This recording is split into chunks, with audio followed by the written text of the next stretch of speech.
ప్రభువును రక్షకుడైన యేసుక్రీస్తు పరిశుద్ధ నామమున ప్రియాని సంగమ ప్రియాని బిడ్డలారా, మరొదే కాల సమయం దేవుని వాక్యాన్ని ధ్యానించడానికి ముందుగా ప్రార్థన చేసుకుందాం. ప్రార్థన. కృపగల తండ్రి, దయగల యేసయ్యని బంగారు పాదాలకు లెక్కలేని వందనాలు, స్తుతులు, స్తోత్రములు. గతించిన రాత్రి అంతా నీ రేఖల చాటున కాచి కాపాడి సంరక్షించిందేవా, మరొదే కాల సమయం సజీవ లెక్కను చేరి ప్రార్థించుండగా వాక్యమైన దేవుడు వాక్యం ద్వారా నాతో మాతో మాట్లాడి మీరే మహిమ ఘనత ప్రభావాలు పొందమని యేసునామమున నడుచున్నాం తండ్రి, ఆమేన్.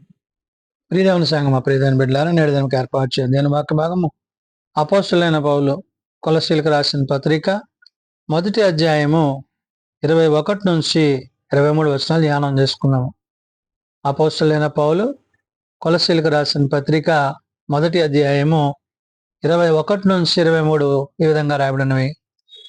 మరియు గత కాలమందు దేవునికి దూరస్తులను మీ దుష్క్రియల వలన మీ మనస్సులో విరోధ భావము గలవారినై ఉండిన మిమ్మును కూడా తన సన్నిధిని పరిశుద్ధులనగా, నిర్దోషులనగా, నిరపరాధులనగా నిలువబెట్టుటకు ఆయన మాంసయుక్తమైన దేహమందు మరణము వలన ఇప్పుడు మిమ్మును సమాధాన పరచెను.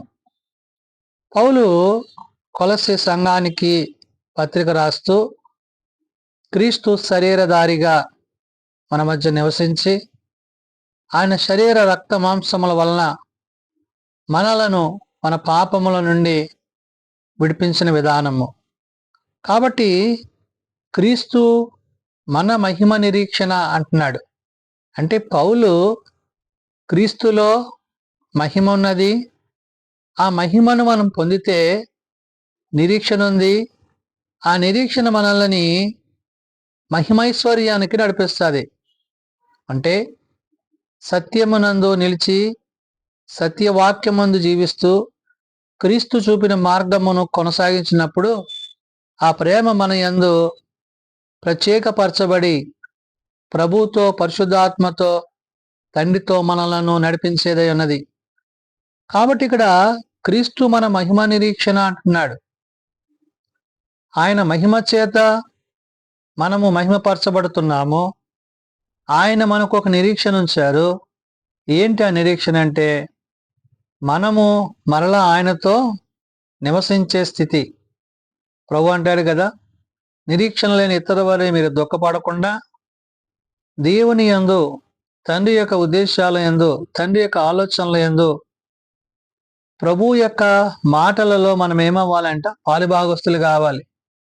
కాబట్టి ఇక్కడ ఆనాడు కొలస్సీ సంఘానికి, నేడు సార్వత్రిక సంఘానికి పౌలు చెప్పే మాట ఏంటంటే, మరియు గతకాలమందు దేవునికి దూరస్తులును అంటున్నాడంటే ప్రభువుని ఎరగక, ప్రభువు తెలియక జీవించిన దినాలకి నేడు ప్రభువుతో కలిసి ఆయన యొక్క మాట చేత, ఉపదేశముల చేత నడిపింపబడుతున్న దినాలను గూర్చి చెప్తూ, మీ దుష్క్రియల వలన మీ మనస్సులో విరోధ భావము గల వారై ఉండిన మిమ్మును కూడా అంటాడు. అంటే మీ హృదయాల్లో, మీ ఆలోచనలో, మీ తలంపుల్లో ఎలాంటి చెడు ప్రభావము మీరు కలిగినప్పటికీ ఆయన నమ్మదగిన వాడు, నీతిమంతుడు కాబట్టి వాటన్నిటి నుండి మీకు విడుదలను అనుగ్రహించును.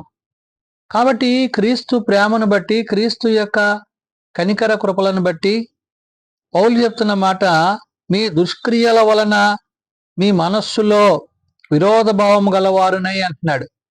ఏ దుష్క్రియలు మీరు కలిగి ఉన్నారో దానివల్ల హృదయమందును అంతరంగమందును పాపమును, పాపపు సంబంధమైన ఆలోచనలతో నిండి ఉన్న మిమ్ములను ఆయన తన శరీర రక్తము వలన ఆయన చిందించిన మరణమును బట్టి, ఆ శిలువ యాగమును బట్టి ప్రభు మళ్ళాను ప్రత్యేకపరిచిన విషయాన్ని పౌలు గుర్తు చేశాడు. కాబట్టి ఇక్కడ అంటున్నాడు ఏమని, మీ మనస్సులలో విరోధభావం గలవారునై ఉండిన మిమ్మల్ని కూడా అంటాడంటే, అలాంటి హృదయాలు తలంపులు గల మిమ్మల్ని కూడా ఆయన ఏం చేస్తున్నట్టు క్షమిస్తాడు.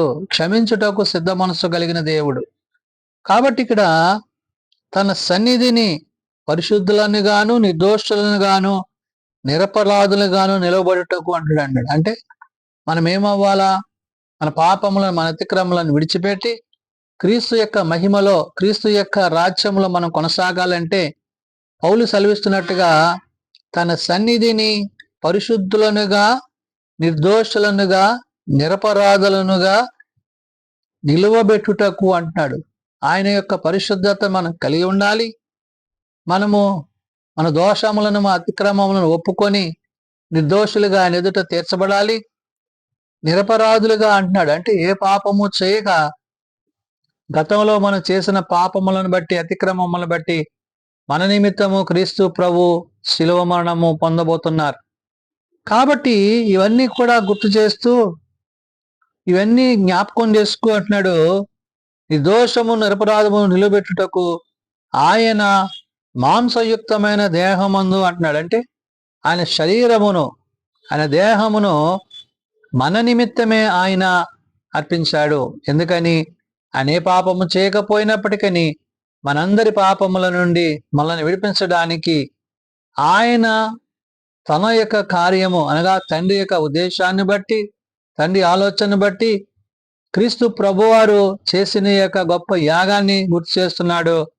అందుకని అంటున్నాడు, ఆయన మాంసయుక్తమైన దేహమందు మరణము వలన ఇప్పుడు మిమ్మును సమాధానపరచను అన్నాడు. అంటే మరణించి తిరిగి లేచాడు. అట్టి స్థితిని దేవుడు నీకు ఇచ్చాడు. కాబట్టి నువ్వు ప్రభువునందుంటే, ప్రభువునందు విశ్వాసం కలిగి ఉంటే మరణాన్ని గెలిచిన క్రీస్తుని నీవు ఎరిగి ఉంటావు. ఆయన యందు నీవు నిలిచి ఉంటావు. అది క్రీస్తు మహిమతో కూడిన నిరీక్షణ ఉన్నది. ఆ నిరీక్షణలో నీవు కొనసాగవలసి ఉన్నదనే విషయాన్ని పౌలు అక్కడ ఆనాడు కొలసీ సంఘానికి, నేడు సార్వత్రిక సంఘానికి చెప్తున్నాడు. కాబట్టి మన పాపములను మనం విడిపించిన ప్రభువును బట్టి, శరీరధారిగా వచ్చిన క్రీస్తుని బట్టి మనము క్రీస్తు ప్రేమలో కొనసాగాలని గుర్తు చేస్తూ, పునాది మీద కట్టబడిన వారై స్థిరముగా ఉండి అంటున్నాడు. అంటే క్రీస్తును బట్టి, క్రీస్తు ప్రేమను బట్టి, ఆయన మూలరాయన ప్రభువును బట్టి ఆయన మీద మనం ఏమవుతున్నామంట? నిర్మింపబడుతున్నాము.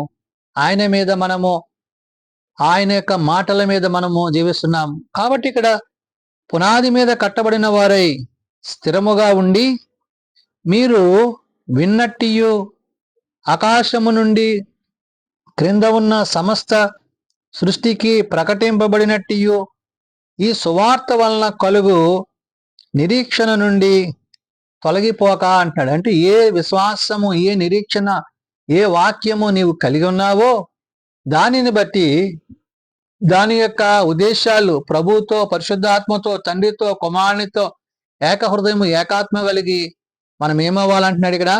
ఈ సువార్త వలన కలుగు నిరీక్షణ నుండి తొలగిపోక విశ్వాసమందు నిలిచియుండిన ఎడల ఇది మీకు కలుగును అంటాడు. అంటే విశ్వాసములో కొనసాగుతూ, వాక్యానుసారంగా జీవిస్తూ, శరీరధారి అయిన క్రీస్తును గూర్చి, క్రీస్తు ప్రేమను గూర్చి, ఆ ప్రేమకు తగిన వారే మీరు నిలిచి ఉండండి అనే మాటలను పౌలు గుర్తు చేస్తున్నాడు.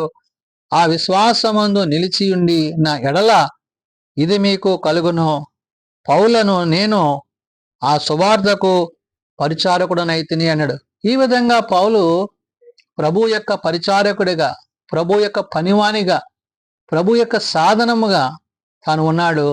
కాబట్టి ఈ విషయాలను గుర్తు చేస్తున్నాడు. నేడు మనము క్రీస్తు నిమిత్తము, క్రీస్తు ప్రేమ నిమిత్తము, మన కొరకు మరణించి తిరిగి లేచిన క్రీస్తు యొక్క ఉన్నతమైన కృపా కనికరముల నిమిత్తము ఆయన ఎలాగైతే మరణించి తిరిగి లేచారో ఆయన యందు విశ్వాసం ఉంచి మనము కూడా ఆయన యందు నమ్మిక ఉంచి, ఆయన యందు విశ్వాసం ఉంచి నిరీక్షణ కలిగి, నిరీక్షణ లేని ఇతరుల వలె దుఃఖపడక క్రీస్తు ప్రేమలో మనం కొనసాగినట్లయితే ఆ నిత్య జీవాన్ని పొందుకోగలమనే విషయాన్ని పరిశుద్ధాత్మ దేవుడు భక్తుడైన పౌలు ద్వారా తెలియజేసిన మాటలు. అది మాత్రమే కాదు, మనము మన యొక్క అపరాధములను, పాపములను ఆయన ఎదుట ఒప్పుకొని ఆయన నీతిని కలిగి ధరించి జీవించవలసి ఉందని ఉదయకాల సమయమున దేవుని మాటగా పౌలు సెలవిస్తున్న మాట. ప్రార్థన చేసుకుందాం. ప్రేమ నమ్మకం కలిగిన మా తండ్రి, కృప కలిగిన దేవ, అవును నాయన, నిన్ను బట్టి, నీ మాటను బట్టి, నీవు మా ఎడల చూపిన ఉన్నతమైన ప్రేమను బట్టి వందనాలు. పాపులమైన మమ్ములను మరణము నుండి, పాపము నుండి విడిపించడానికి మా నిమిత్తము శరీరధారిగా ఈ లోకానికి వచ్చి మమ్ములను మా పాపముల నుండి విడిపింపజేసి నాయనా నిరీక్షణలు ఎత్తునవలే కాక ఒక నిరీక్షణ మాకు అనుగ్రహించి తండ్రి మీ కుమారుడైన క్రీస్తు ప్రేమలో మీరు ఎలాగైతే కొనసాగారో అటు రీతిగా పరిశుద్ధాత్ముడా నీ ప్రేమలో మేము ప్రభువులో కొనసాగుటకు సహాయం దయచేయండి. తండ్రిగా, కుమారునిగా, పరిశుద్ధాత్మగా తండ్రి యొక్క మాటలను కుమారుడైన క్రీస్తు ప్రభు వారు తెలియజేసిన విషయాలను ఆదరణకర్త అయిన పరిశుద్ధాత్మ దేవుడు నేడు మన యందు కొనసాగిస్తున్న ప్రతి మాటను బట్టి ఆయనలో జీవించువారమై ఉండాలని పరిశుద్ధాత్మ దేవుడు పౌలు ద్వారా తెలియజేసిన మాటలు. కాబట్టి నీ ప్రేమను బట్టి నీవు చూపిన ఆ యొక్క ఉన్నతమైన ఆ యొక్క పరలోకపు ఆశీర్వాదాలను, దీవెనలను మేమందరము పొందుకొనిలాగన మాకు నీ సహాయము దయచేయండి. మేము బలహీనం ప్రభువ, మమ్మల్ని బలపరచండి నాయన. మేము రోగులం ప్రభువ, మమ్మల్ని స్వస్థపరచండి అయ్యా. నీ చేతి గాయము చేత మాకు స్వస్థతను, ఆరోగ్యము దయచేయండి. చిన్నబిడ్డలు, యవనులు, పెద్దలు, వృద్ధులు ప్రతి వారిని వారి వారి తరగతుల చొప్పున ఆశీర్వదించి దీవించండి. జన్మదినాలు, వివాహ దినాలు, కొడుకుల కుటుంబాలు ప్రత్యేకపరచండి. ఏ ఒక్కరు నశించక అంతటందరూ మాను మనసు కలిగి పాప క్షమాపణ కలిగి నీ నిత్యరాజ్యంలో చెరగలందులో కట్టుకోపు దయచేయమని యేసునామమున నడుచున్నాం తండ్రి, ఆమేన్.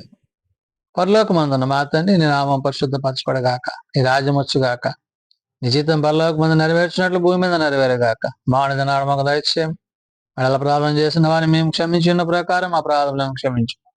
శోధనలో తేకాదశులను తప్పించు. రాజ్యము, శక్తి, మహిమ నిరంతరము నీవే అన్నావు తండ్రి, ఆమేన్. మన పరమ తండ్రి అయిన దేవుని ప్రేమ, ప్రభువైన యేసుక్రీస్తు కృప, పరిశుద్ధాత్మనిత్య సహాయము నిరంతరము సదాతోడండి సంరక్షించునుగాక. ఆమేన్.